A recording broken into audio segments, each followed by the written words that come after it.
Well, hey guys, Brent Abel, WebTennis.com with the answer segment video to this episode of What's the Right Shot? And this was kind of a crazy point. I mean, right where I'm thinking I'm getting a low forehand volley, end up getting stuck right about here. And, the shoulders go up, the ball's right on top of my chest. And, you guys had some different shot choices right here. And, for me, when I'm in this situation, I don't really stroke mechanic-wise have any kind of advantage. I mean, this is just, how can I at least get the ball back in play? And so mentally what I'm trying to do is actually kind of slow down time. I'm trying to just sort of be calm. And, as you come into this, you see it, and, your brain right here tells you, okay, low forehand volley.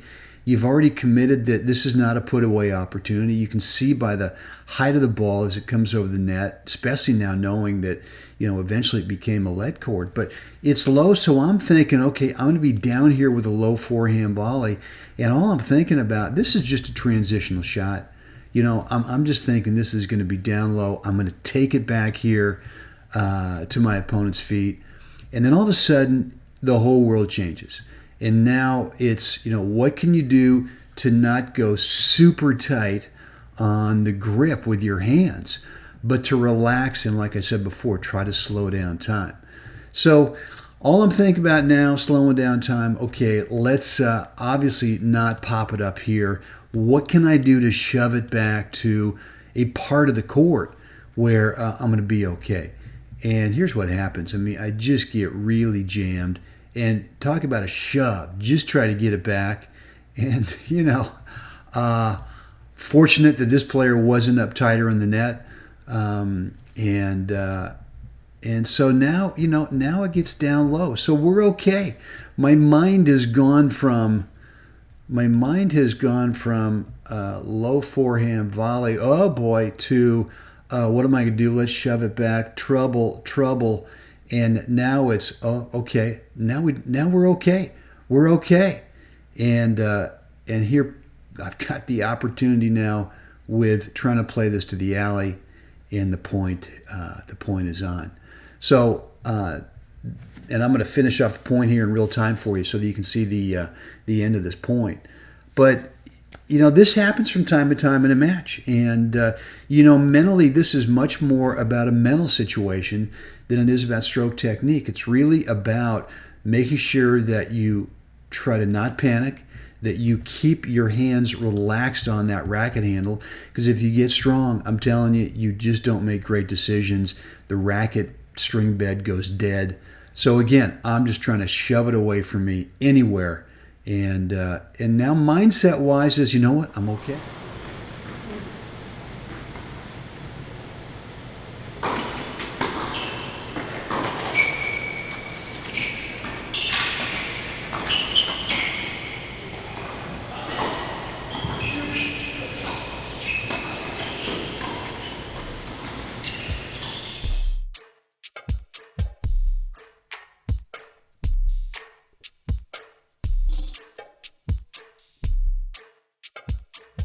Okay, in this episode of What's the Right Technique, we are going to focus on the 5 elements, the 5 parts of a flat doubles backhand return to serve. And the very first part that we got to get organized here is right here, where you're in your ready position here. A couple really important things is, number one, the hands have really got to be soft on the racket handle. If you're going to play this flat bump backhand, really an approach shot, return to serve, is if you're strong right here, you will barely get out of this shoulder facing forward position. And one of the keys is that we really got to get turned on this. But part number one is that number one, the hands are very soft on the racket handle, which not only help you get turned, but also visually you see the ball so much better. So when the server is tossing, your eyes right now are looking at the tennis ball in that server's hands. And with the soft hands, I'm telling you, your vision is much more clear, and you are watching the ball go up. You're not watching, obviously, anything here. You're not watching the server. You are simply watching the tennis ball go up. And, you're starting to move into a kind of a forward split step.